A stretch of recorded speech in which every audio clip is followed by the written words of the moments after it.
हमें धमकियां दे रहा है, कभी मेरे घर पे आके मेरी बाइक थी मैंने वो भी बेच दी। अच्छा। वो भी बेच के मैंने इनको 50 दिया पहले, ठीक है। बाकी पैसे कुछ मैंने कर वो सूद पे भी लिया आपने। अस्सलाम वालेकुम दोस्तों, मैं हूं आपका दोस्त शहबाज दुबई वाला। जैसा कि आप देख सकते हैं कि मैं आज वीडियो बना रहा हूं, तो एक स्टोरी मेरे पास है। मेरे दोस्त हैं मिस्टर आबिद, तो वो आज मेरे साथ हैं। उनकी कहानी कुछ इस तरह से है कि वो पाकिस्तान से दुबई में आए हैं एजेंसी के थ्रू। एजेंसी ने बहुत सारे उनसे पैसे लिए और खाली स्टाम्प पे सिग्नेचर भी करवा लिए। तो वो किस तरह से एजेंसी ने उनको लूटा, ये कहानी आप उनसे ख़ुद सुनेंगे। कितने पैसे दिए आपको वो ख़ुद बताएंगे। तो मेरी वीडियो बनाने का सिर्फ ये मकसद है कि और लोग ना लूटे जाएं।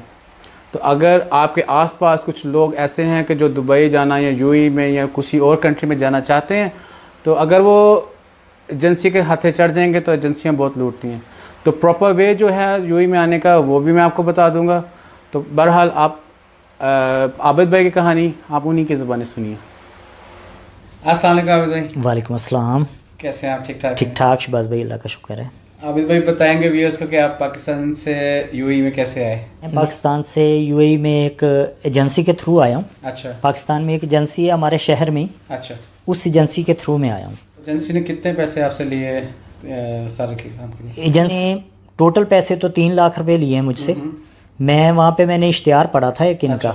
इश्तिहार लगा हुआ था शहर में ही, तो मैंने फेसबुक पे भी था। तो मैंने वो पढ़ के तो मैं इनके पास गया, मैंने पूछा, मैंने कहा पता करते हैं कि कितने पैसे लेते हैं, क्या हिसाब है। तो मैंने इनसे बात की, इन्होंने कहा जी 3 लाख रुपया लेंगे, पैसे बाद में लेंगे जब वीज़ा और पास अपना टिकट और वीज़ा आपको दे देंगे।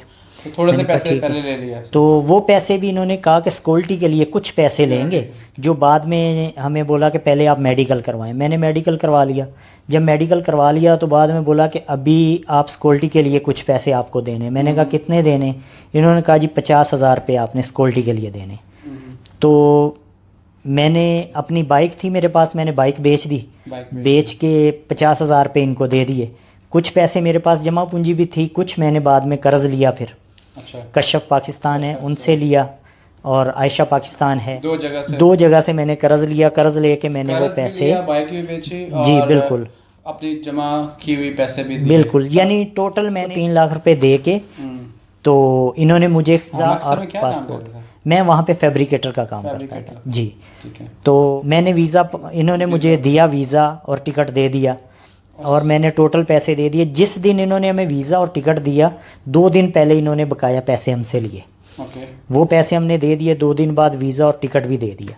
बाद में इन्होंने हमें बोला जी, जिस दिन हमने वापस आना था, इन्होंने कहा जी आपने ऐसा करना है कि हमारे बंदे के साथ जाएं, वहाँ से एक लेना है, स्टाम्प हमारे नाम पे इन्होंने कहा लेना है। तो हमने कहा ठीक है। इस बात के लिए इन्होंने कहा जी वो एक फॉर्मेलिटी पूरी करनी है कि हम आपको भेज रहे हैं, हमने आपसे पैसे लिए तो हम आपको भेज रहे हैं। मैंने कहा ठीक है।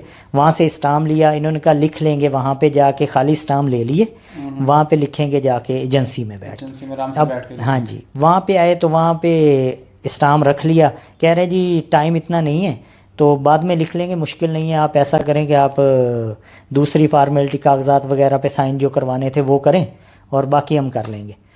तो हमने भी इतना गौर नहीं किया, हमने कहा भी ठीक है। स्टाम्प खाली रह गया। वो खाली रह गया। एक एग्रीमेंट भी आप बात कर रहे थे मेरे साथ। जी बिल्कुल, वो एग्रीमेंट उसी पे तो उस टाइम इन्होंने साइन करवाया ना।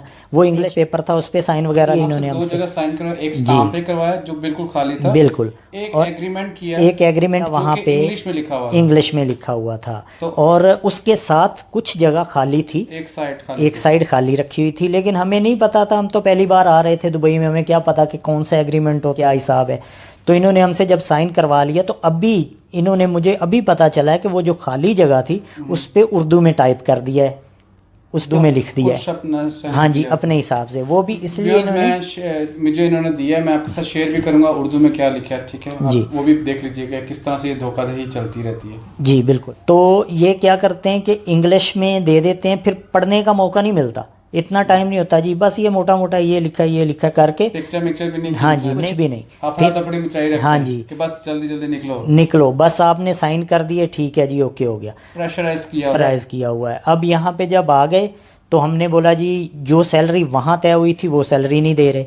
हमने सैलरी कितनी थी? हाँ, हमारे साथ जो एग्रीमेंट हुआ उस एग्रीमेंट पे तो इन्होंने सैलरी लिखी ही नहीं ना। अच्छा जो पहले इन्होंने हमारे साथ पहले दिन जो सैलरी लगी जिस दिन इंटरव्यू किया था अच्छा वो लगी थी 1000 प्लस, अब 1200 प्लस 200 यानी टोटल 1400। तो अभी जब बाद में यहाँ पे आए तो यहाँ पे कंपनी ने आके हमारी सैलरी लगा दी 1000 प्लस 200। कंपनी ने बोला जी हम तो इतनी दे सकते हैं, हम नहीं इससे ज़्यादा देंगे। मैंने कहा हमारे साथ तो यहाँ पर आ गए अभी जी स्टेप बाय स्टेप चलते हैं जी आप यहाँ पे फिर आ गए वो स्टाम्प सब कुछ उनको देकर वो देकर हम यहाँ आ गए। जब आप पहले आए तो आपने उनसे क्यों बोला कि मैंने आपके साथ नहीं रहना है, या आपका क्यों दिल उकता आ गया, या क्या वजह थी कि आपने कहा जी मेरा वीज़ा स्टाम्प के लिए नहीं दें, मेडिकल नहीं करवाना, मुझे वापस जाना है, ये क्या वजह? भाई ये जब वहाँ से हम आए थे तो हमें ये बताया गया था कि वहाँ से खाना कंपनी देगी। अच्छा। जो 200 रुपये प्लस है वो खाने का है, तो वो कंपनी काट 200 और आपको खाना देगी। रिहाइश भी कंपनी, खाना ट्रांसपोर्ट कंपनी का है, ओके मेडिकल कंपनी का है। अब यहाँ पे हैं तो मेडिकल बोल रहे हैं कि मेडिकल तो चोट लगेगी तो चोट के पैसे वो देंगे। पैसे तो नहीं, वो तो गवर्नमेंट ठीक कर है, देती है। यानी वो गवर्नमेंट का वो ये इलाज करवाएंगे, वो ये इलाज करवाएंगे जो चोट लगेगी। इसके अलावा बंदा बीमार हो जाता है, उसको कोई भी मसला हो जाता है, उसके ये जिम्मेदार नहीं है। वो साफ लफ्ज़ों में कंपनी ने बोला उसकी कंपनी जिम्मेदार नहीं है। तो अगर छुट्टी करें, अच्छा छुट्टी करेंगे, बीमार हो गए वो भी कटेगी, अगर चोट लगी है छुट्टी की वो भी कटेगी, वो छुट्टी नहीं आपको मैं आपको बताना चाहता हूँ कि ये गवर्नमेंट के रूल्स नहीं है, ये कंपनी के इंटरनल ही बनाए हुए असूल हैं। गवर्नमेंट का असूल बहुत ज़बरदस्त, बहुत फ्रेंडली हैं, तो वो भी आपको पता होगा, नहीं पता तो मैं आपको नहीं बताऊंगा ज़रूर। अब मैंने यही चीज़ें जब देखी यहाँ पे तो हमने जो देखा हिसाब के यहाँ तो बचत ही कोई नहीं है। अच्छा, तो मैंने कहा भी नहीं भाई मैंने वीज़ा नहीं लगवाना। आपको यहाँ पे आए हुए 6 महीने हो गए? जी बिल्कुल। और 6 महीने में आपको कितनी सैलरी मिली है? 3 सैलरी मिली है मुझे। 3 और यहाँ पे वो आपको सैलरी कितनी दे रहे हैं? 1000 प्लस 200 के हिसाब से 1000 प्लस 200 के, तो 3 सैलरियाँ मिली हैं। जी बिल्कुल। तो अभी आपका जाने का कुछ बात कर रहे थे? जाने का मैंने इनसे जब बात की तो इन्होंने कहा कि अभी 10 तारीख से पहले पहले भाई अगर आपने जाना है तो अपना टिकट करवाओ। मैंने कहा भाई टिकट मैं कहाँ से करवाऊँ, टिकट तो आपने करवा के देना है। ऑलरेडी 3 क्योंकि मेरे पास सैलरियाँ आपकी मेरी रुकी हुई हैं आपके पास, आप मुझे सैलरियाँ दें, हिसाब किताब मेरा कर दें, पैसे दे दें, मैं टिकट करवा लेता हूँ। व्यूअर्स मैं आगे चलने से पहले मैं बता दूं कि अभी इनका वीज़ा जो है वो स्टैंप नहीं हुआ, क्योंकि ये पेंडेमिक चल रहा था। इस वजह से गवर्नमेंट ने थोड़ा रिलैक्सेशन टाइम दिया था कि आप आराम से अपना करवा सकते हैं। गवर्नमेंट ऑफिस बंद थे तो इस वजह से इनका वीज़ा स्टैंप नहीं है, और इन्होंने खुद भी स्टॉप करवाया था। अभी तो लग रहे हैं वीज़ा, लेकिन इन्होंने बोला कि मुझे वापस जाना है तो वीज़ा स्टॉप, तो ये बोल रहे हैं कि मुझे वापस जाना है, तो इसलिए इनका ID कार्ड नहीं है। ID कार्ड नहीं, इसलिए इनकी सैलरी एक्सचेंज में नहीं जा रही, एक्सचेंज में या बैंक में, क्योंकि गवर्नमेंट का यहाँ पे यूएई में असूल है कि हर लेबर की, हर आदमी की जो सैलरी है वो बैंक में या एक्सचेंज में जानी चाहिए। तो इसी वजह से इनकी सैलरीज रुकी हैं और कंपनी भी रिलैक्स है। तो अभी ये कह रहे हैं कि अगर वापस जाना है तो टिकट आपने अपना करवाना है। तो अपने टिकट मैंने कहा भाई मैं अपना सैलरी रोकी हुई है और टिकट भी आपने खुद करवाना है। मैंने कहा मेरे पैसे किस खाते में रख रहे हैं, वो जो मैंने सैलरी मेरी रुकी हुई है वो किस खाते में रख रहे हैं, 2.5-3 महीने की मेरी सैलरी है वो क्यों आप रख रहे हैं। वो कह रहे हैं कि वो इसलिए कि हमने आपको कैंसिल करवाना है, वो कैंसिल पे हमारा खर्चा आएगा। तो मेरी मालूमात के मुताबिक तो ये खर्चा नहीं है। 3000 दिरहम आपका कैंसिलेशन का लग जाएगा। बिल्कुल जाहिर सी बात है, वो तो इसीलिए रख रहे हैं ना फिर पूरी सैलरी। वो कह रहे हैं कि हम ये पैसे नहीं देंगे, आप अपने टिकट अपना करवाएं या अपने एजेंसी वाले से रब्ता करें। तो एजेंसी वाले से रब्ता करते हैं, वो तो वहाँ धमकियाँ दे रहे हैं। वो कहता है जी मेरे पास खाली स्टाम्प है, मैं आप यहाँ आओगे तो मैं आप पे कानूनी कार्रवाई करूँगा। दादू जो ये खाली स्टाम्प करवा के आए थे पाकिस्तान में, वो अब एजेंसी वाला इनको ब्लैकमेल कर रहा है, इनकी फैमिली के पास जा रहा है, इनके भाइयों के पास जा रहा है कि मेरे पास खाली स्टाम्प है, मैं उधर कुछ भी लिख सकता हूँ, तो उधर रुक। इधर रुकने के लिए मजबूर कर रहे हैं इनको। बिल्कुल। और सैलरी भी नहीं, इधर की अलग मसले हैं, उधर का अलग उसने ब्लैकमेल किया हुआ है, ऐसा ही है ना? जी बिल्कुल।